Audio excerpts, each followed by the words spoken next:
मानसी नाईक बनतेय आई।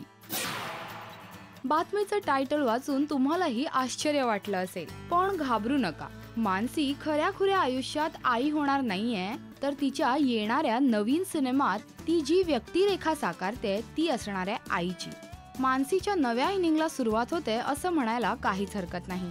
आतापर्यंत विविध मराठी सिरियल्स आणि चित्रपटांतून भूमिका साकारलेली ही अभिनेत्री आगामी चित्रपटात चक्क आईची भूमिका साकारते।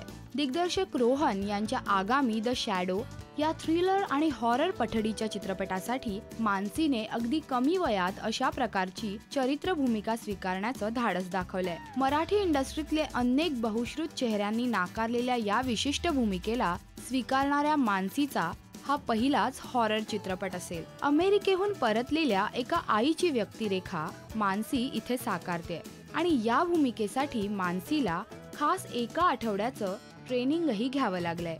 त्यामुळे आतापर्यंतच्या गाजलेल्या आयटम नंबर्स मधून प्रेक्षकांच्या समोर आलेली मानसी या अमेरिकन आईच्या भूमिकेला कितपत न्याय देऊ शकेल हे पाहणं औत्सुक्याचं ठरेल।